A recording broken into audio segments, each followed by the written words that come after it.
बिस्मिल्लाहिर्रहमानिर्रहीम। अस्सलामु अलैकुम to all of you. Aspire college Chunian campus की तरफ से आपको एक दफ़ा फिर एहसानुर रहमान खुशामदीद कहता है।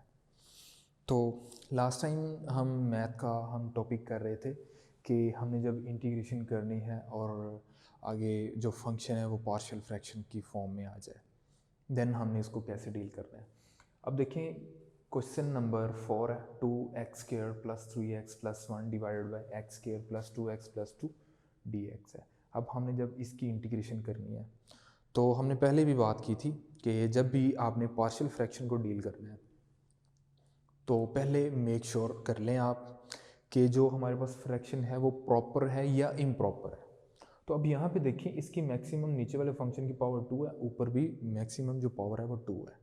दोनों की पावर इक्वल आ जाए या ऊपर वाले फंक्शन की पावर बड़ी हो तो हम कहते हैं कि वो जो फ्रैक्शन है हमारे पास वो इम्प्रॉपर है।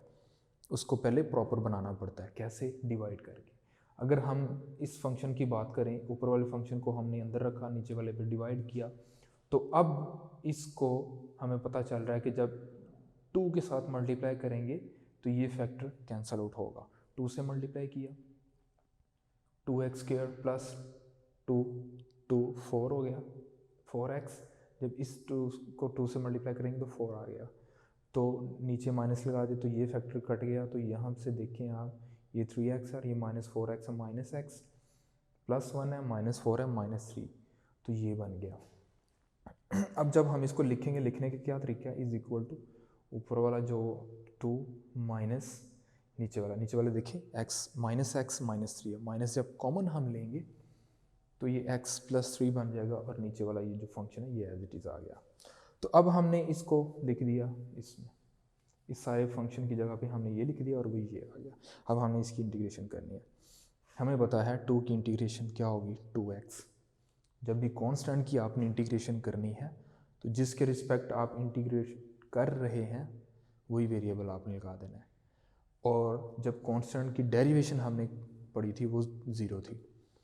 कांस्टेंट की डेरिवेशन 0, और जब कांस्टेंट की हमने इंटीग्रेशन करनी है तो जो भी कांस्टेंट नंबर है उसके साथ आपने वो वेरिएबल लगा देना है जिसके रिस्पेक्ट आप इंटीग्रेशन कर रहे हैं।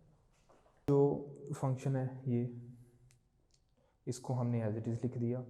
नीचे जो फंक्शन पड़ा हुआ है ऊपर उसका डेरिवेटिव नहीं है। अगर 2 से मल्टीप्लाई कर भी दें तो ये x² का डेरिवेटिव तो 2x बन जाएगा, लेकिन यहाँ पे 6 आ जाएगा, तो ये 2x का डेरिवेटिव हमें ऊपर 2 चाहिए। हम क्या करेंगे? अब ऊपर एक दफ़ा तो 2 के साथ मल्टीप्लाई करेंगे, 2x + 6, 2x + 6 जो था, 6 को हमने क्या लिख दिया है? 2 + 4। यहाँ पे हमने 2 क्यों किया? इसके डेरिवेटिव के लिए। अब यहाँ पे ये दो फंक्शन बन जाएंगे। अब ये जो नीचे वाला फैक्टर है इसको अलग से डिवाइड करेगा इसको अलग से करेगा। तो अब ये जो स्टार्टिंग वाला 2x है ये एज इट इज़, -1/2 भी एज इट इज़। तो अब हमने इसकी इंटीग्रेशन इस पे ये हमने एक अलग से लिख लिया, 2x + 2 divided by x² + 2x + 2 dx minus. और जब हम इसकी बात करेंगे ये 4 की, 1/2 तो इसके साथ भी मल्टीप्लाई हो रहा है, 1/2। जब 1/2 इसके साथ मल्टीप्लाई होगा तो 2 से उसको काट देगा तो यहाँ पे रह जाएगा -2। तो ये इंटीग्रेशन d(x) डिवाइडेड बाई ये फंक्शन सारा एज इट इज़ आ जाएगा।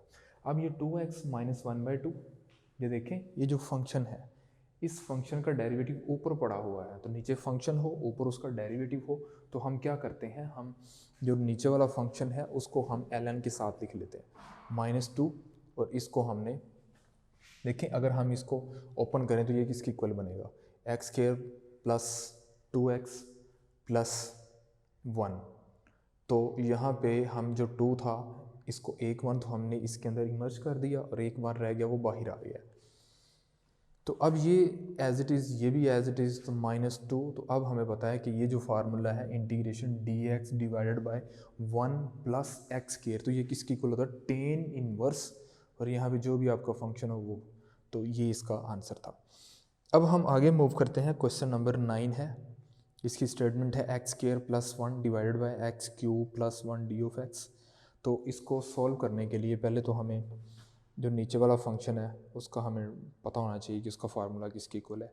a³ या कह लें कि x³ + 1³ हम लिख सकते हैं, 1 को वन क्यूब हम लिख सकते हैं। तो x cube plus one cube किसके इक्वल आएगा, x plus one x square minus x plus one.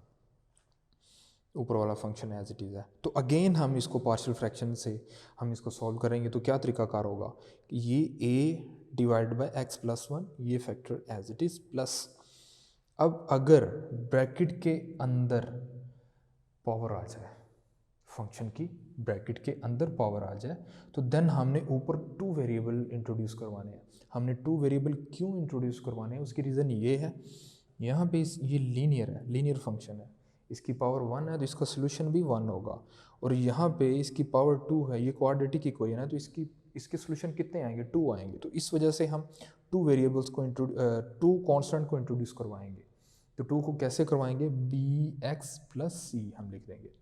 और अगर देखें, अगर यहाँ पे पावर इसकी थ्री होती अंदर x cube minus x plus one, तो फिर हमें ऊपर में बी एक्स स्क्वायर प्लस सी एक्स प्लस डी, फिर हमें तीन वेरिएबल हमें लिखने पड़ने थे। यहाँ पे नीचे वाला फंक्शन एज इट इज़ आ गया। अब इसी फैक्टर के साथ दोनों साइडों पे मल्टीप्लाई जब करेंगे तो ये फैक्टर कट जाएगा, रह जाएगा एक्स स्क्वायर प्लस वन। तो जब इसके साथ मल्टीप्लाई करेंगे तो ये फैक्टर इससे कट जाएगा, ये रह जाएगा। जब इसको मल्टीप्लाई करेंगे तो ये फैक्टर कट जाएगा, तो ये रह जाएगा, ये इसमें साथ में मल्टीप्लाई हो जाएगा। तो पार्शियल फ्रैक्शन से वो जिस तरह हमने प्रीवियस क्वेश्चन किए थे, पुट करने के बाद हमने देखा कि ए की वैल्यू ये आ गई, बी की वैल्यू ये और सी की वैल्यू ये। इन वैल्यूज़ को यहाँ पे पुट करके हमने दोनों साइडों पे इंटीग्रेशन अप्लाई कर देनी है। तो अब ये 2/3 हम जो कांस्टेंट है इसको पहले ले आएंगे। तो इंटीग्रेशन किस पे अप्लाई हो गई, यहाँ पे dx है divide by x plus one dx। अभी देखिए ऊपर वाला जो फंक्शन है उसमें 1/3 कॉमन आ रहा है, तो 1/3 को जब हम कॉमन ले आए, तो 1/3 को कॉमन लाने के बाद यहाँ पर रह गया x plus one divided by x square minus x plus D of x. ये 2/3 ln, चूँकि नीचे जो फंक्शन है ऊपर उसका डेरिवेटिव पड़ा हुआ है तो ln नीचे वाला फंक्शन जो है ना वो एज इट इज़ आ जाएगा, वो एक्स प्लस वन है प्लस। अब ये देखें कि यहाँ पे इसका डेरिवेटिव क्या बनता है, एक्स स्क्वायर माइनस एक्स, इसका डेरिवेटिव बनता है 2x माइनस वन। तो 2x बनाने के लिए हम 2 से ऊपर मल्टीप्लाई भी कर देंगे और नीचे डिवाइड भी करेंगे। जब नीचे डिवाइड करेंगे तो 1/3 इज इक्वल टू 1/6 ऊपर 2x प्लस टू और साथ में dx आ गया। अब फिर हम कुछ टेक्निक लगाएंगे कि हम ये जो नीचे फंक्शन है उसका डेरिवेटिव अगर ऊपर हम बात करें तो इस फंक्शन का डेरिवेटिव 2x वो तो पड़ा हुआ है, माइनस एक्स का माइनस वन है, वो माइनस वन नहीं है ऊपर। तो हम क्या करेंगे, हम इस जो 2 है 2 को हम लिख सकते हैं माइनस वन प्लस थ्री, या यूँ आप कह लें कि हमने ऊपर माइनस वन को ऐड भी किया और माइनस वन को सब्ट्रैक्ट भी किया। तो जब सब्ट्रैक्ट वाला होगा उसको हमने लिख लिया और जो प्लस वन होगा वो 2 में ऐड होकर 3 हो गया। अब देखें कि यहाँ पे दो फंक्शन बन गए, एक ये फंक्शन इसको डिवाइड कर रहा है, ये फंक्शन इसको अलग से डिवाइड कर रहा है। तो जब हम इसको डिवाइड करेंगे तो ये जो फंक्शन है, ये जो फंक्शन पड़ा हुआ है ऊपर इसका डेरिवेटिव है, तो ये इसकी जब इंटीग्रेशन हम करेंगे ln x square minus x plus one है प्लस 1/2 ये जो 3 है, ये जो 1/6 है, ये जब इससे मल्टीप्लाई होगा तो 3 और 6 2 रह जाएगा 1/2 और D of x divide by, अब इसको हम लिख सकते हैं x माइनस 1/2 का square plus 3 square root divide by 2। Simplification करने के बाद हमने ये स्टेप किया। अब ये स्टेप यहाँ तक तो सारे एज इट इज़ 1/2। तो अब ये देखिए वही फार्मूला बन रहा है कि D of x divide by A square plus x square, A square plus x square जब हम इंटीग्रेशन करते हैं तो ये किसके इक्वल आता है, ये जो फंक्शन आपका एज इट इज़ यहाँ पे आ गया टेन इनवर्स। तो ये जो फंक्शन है 2x minus one divided by 3 का स्क्वायर रूट, इसको सिंप्लीफाई करने के बाद ये इसका आंसर आ गया। अब हमने इसको और सिंप्लीफाई करना है, तो यहाँ से 2 से कट गया 1/3 का square root tan inverse 2x minus one divide by ये, तो ये इसका आंसर आ गया। अब हम मूव करेंगे अपने क्वेश्चन नंबर 13 पे, इसकी statement x4 divide by x4 plus 2x square plus 1 और साथ में डी ऑफ एक्स है। अब ये भी एक फ्रैक्शन है, पार्शियल फ्रैक्शन है। और हमें पता चल रहा है कि यहाँ पे पावर 4 है, यहाँ पे भी पावर 4 है, ऊपर और नीचे पावर सेम हो तो हम कहते हैं कि वो इम्प्रॉपर फ्रैक्शन है। तो उसको पहले प्रॉपर बनाना पड़ता है। अब प्रॉपर बनाएंगे, इसको डिवाइड करेंगे, डिवाइड करने के बाद जो आंसर है 1 minus 2x square minus 1 divided by x square plus 1। तो अब हमने अगेन अब देखें कि ये इसकी पावर 2 बन जाएगी, सॉरी 4। तो अब ये आ गया। तो अब हमने देखना है कि हमने इसको पार्शियल फ्रैक्शन से जब हम इसको सॉल्व करेंगे, तो पार्शियल फ्रैक्शन से सॉल्व करने के लिए ये देखें कि नीचे जो हमारा फंक्शन है एक्स स्क्वायर प्लस 1 अंदर पावर है, इसका मतलब 2 वेरिएबल आएंगे। तो हम जब इसको लिखेंगे तो a divided by a x plus b divided by x square plus 1 और फिर प्लस लगा के ए बी हो गया C x plus D divide by x square plus 1 की पावर 2। जब अंदर पावर हो फंक्शन में तो हमने 2 वेरिएबल इंट्रोड्यूस करवाने हैं, और जब बाहर पावर हो तो हमने फंक्शन को पहले एक दफ़ा हमने पावर 1 के साथ लिखना है और दूसरी दफ़ा हमने उसकी पावर 2 के साथ लिखना है।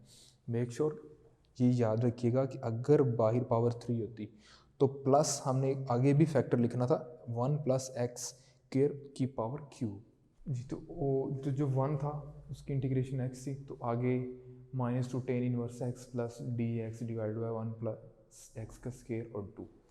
अब यहाँ से इन दोनों की तो इंटीग्रेशन आ गई, अब हमने इसकी इंटीग्रेशन फाइंड करनी है, तो इसको हम लेट कर लेंगे D x divide by 1 plus x square की पावर 2 डी एक्स। अब यहाँ से हमने पुट करना है, देखिए 1 प्लस एक्स स्क्वायर है, डिनोमिनेटर में 1 प्लस एक्स स्क्वायर है और बाहर स्क्वायर रूट नहीं है, तो वो फार्मूला हम कौन सा होता है कि x इज इक्वल टू किसके हम पुट करेंगे फिर टेन थीटा के, इसका derivative D x divide by second square theta d theta. अब ये वैल्यूज़ को उठा के जब हम इसमें पुट करेंगे, इस फंक्शन में जब हम वैल्यूज़ को पुट करेंगे, डी एक्स की जगह पे क्या आएगा second square theta d theta, और ये 1 प्लस एक्स स्क्वायर की जगह पे क्या आएगा टेन थीटा, तो ये टेन स्क्वायर थीटा हो गया, बाहर भी इसकी पावर हमारे पास 2 आ जाएगी। अभी देखिए 1 plus tan square theta is equal to किसके होता है सेकंड स्क्वायर थीटा के इक्वल होता है, सेकंड स्क्वायर थीटा, और ये बाहर भी स्क्वायर है तो कितना हो गया सेकंड 4 थीटा आ गया, second square theta divide by second 4 theta. तो जब ये इसको हम कैंसिल आउट करेंगे तो ये 1 ओवर सेकंड स्क्वायर थीटा हो जाएगा, और 1 ओवर सेकंड स्क्वायर थीटा किसके इक्वल होता है 1 ओवर सेकंड किसके इक्वल होगा 1 over sec theta is equal to cos theta. अगर यहाँ पे स्केयर है तो हम यहाँ पे भी स्केयर लगा देंगे। तो अब हमने इसको ये लिख दिया डी थीटा साथ में एज इट इज़ आ गया। अब फिर वही मसला है कि कॉस स्केयर थीटा की हमारे पास डायरेक्ट इंटीग्रेशन नहीं है, तो वही हम फार्मूला लगाएंगे 1 प्लस कॉस 2 थीटा, कौन से वाला half angle formula. Half angle formula क्या था cos theta by 2 is equal to 1 plus cos theta divided by 2 और साथ में इसकी पावर थी।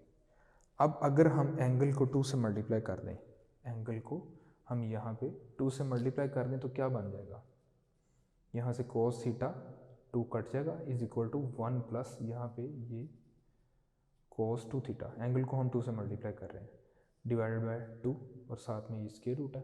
तो जब हम स्क्वायर करेंगे, स्क्वायर करके कोस स्क्वायर तो ये उधर चला जाएगा 2 cos square theta is equal to 1 plus cos 2 theta. इसका मतलब cos square theta is equal to 1 plus cos 2 theta d theta ये आ गया। अब इसकी इंटीग्रेशन हमें पता है कि कांस्टेंट है, कांस्टेंट की इंटीग्रेशन किसके रिस्पेक्ट थीटा के रिस्पेक्ट थीटा आएगा प्लस अब ये इसकी इंटीग्रेशन क्या होगी कोस 2 थीटा और इस एंगल का डेरिवेटिव कितना है 2, तो साथ में 2 रखेंगे तो कोस की इंटीग्रेशन होगी। इसके जो एंगल है इसके एंगल का डेरिवेटिव क्या है 2 आएगा, तो हमने साथ में यहाँ पे एक 2 भी लिखना है। अगर साथ में 2 लिखेंगे तो 2 से डिवाइड भी करना पड़ेगा, वो जो 2 से डिवाइड किया ये 2 उस 2 से मल्टीप्लाई होकर 1/4 हो गया, और ये जो ऊपर रह गया हमारे पास कोस 2 थीटा साथ में 2 पड़ा हुआ है, तो उसकी फिर जो इंटीग्रेशन होगी वो साइन 2 थीटा है। तो अब 1/2 ये theta as it is plus 1/4 था, तो ये साइन 2 थीटा हमें पता है, एक फार्मूला है sine 2 theta is equal to 2 sine theta cos theta. पहले आप साइन को लिख लें या कोस को लिख लें, कोई फ़र्क नहीं पड़ता इससे। अब वो जो 2 था जो इधर से आया था वो 2 इस 4 से कट के 2 रह गया, answer 1/2 sine theta cos theta आ गया। अब ये 1/2 थीटा की वैल्यू अगर यहाँ से हम निकालें तो वो बनेगी टेन इनवर्स, साथ में ये x plus 1/2 as it is.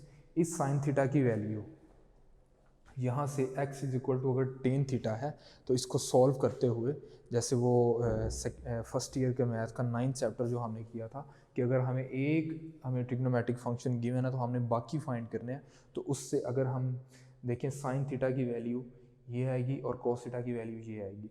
जो नीचे वाला फैक्टर नीचे वाले से जब मल्टीप्लाई होगा वो फर्स्ट तो एज इट इज़ आ जाएगा ना, तो उसके बाद एलसीएम लेंगे तो अब ये 1/2 एक्स एज इट इज़, तो ये फैक्टर इससे जब मल्टीप्लाई होगा स्क्वायर रूट ख़त्म हो जाएगा, तो ये आ गया। तो ये इसका आंसर है। अब हम मूव करते हैं अपने क्वेश्चन नंबर 20 पे। उसकी स्टेटमेंट है cot x minus 3 cot 3x divided by 3 tan 3x minus 10x। तो ये जो फार्मूले यहाँ पे यूज़ हो रहे हैं कॉट 3x और टेन 3x, इनके फार्मूला यहाँ पे लिखा हुआ है। कॉट जो 3x है is equal to 1 minus 3 tan square x divided by 3 tan x minus 10 cube x. और जब उसी फार्मूले को उल्टा देंगे तो वो टेन 3x का बन जाएगा। कॉट को हम लिख सकते हैं 1/10x माइनस ये 3 डॉट कॉट 3x का फार्मूला जो वहाँ पे मेंशन है वो हमने लिखा। अब ये 3 एज इट इज़ और ये टेन 3x का फार्मूला जो वहाँ पे लिखा है मेंशन है, तो वो उसको हमने यहाँ पे लिख दिया, तो ये 10x एज इट इज़ है। अब हम ऊपर वाले फंक्शन का ऊपर हमने वो एलसीएम ले लिया और नीचे वाले फंक्शन का नीचे ले लिया, उसको सिंप्लीफाई किया। सिंप्लीफाई करने के बाद ये बन गया फैक्टर, और ये 8 10x के साथ कट गया, एक फैक्टर रह जाएगा ऊपर और साथ में 8 आ जाएगा। और ये जो फैक्टर है ये इसके साथ हम इसको जब सिंप्लीफाई करेंगे तो सिंप्लीफाई करने के बाद जो हमारे पास आंसर आएगा वो ये बन रहा है 3 minus 8 divided by 3 minus 10 square x.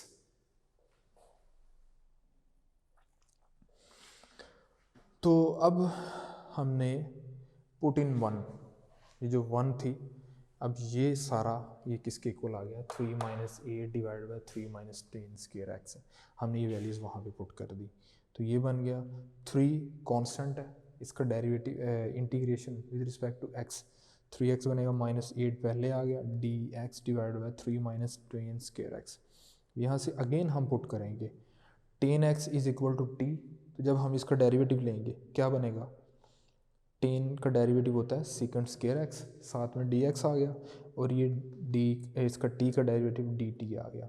अब यहाँ से अगर हम dx को एलिमिनेट करना चाहें तो ये जो सेकंड स्क्वायर एक्स है दूसरी साइड पे जाके डिवाइड हो जाएगा, तो सेकंड स्क्वायर किसके इक्वल आएगा सेकंड स्क्वायर हम लिख सकते हैं यहाँ पे, अगर हम इसको लिखें तो ये बन जाएगा dt ओवर सेकंड स्क्वायर किसके इक्वल होता है 1 प्लस 10 स्क्वायर एक्स। और 10 को हमने क्या कहा हुआ है 10 को हमने t का नाम दिया हुआ है, तो अब ये किसके इक्वल ये इसकी इक्वल बन जाएगा dt divide by 1 plus t का स्क्वायर।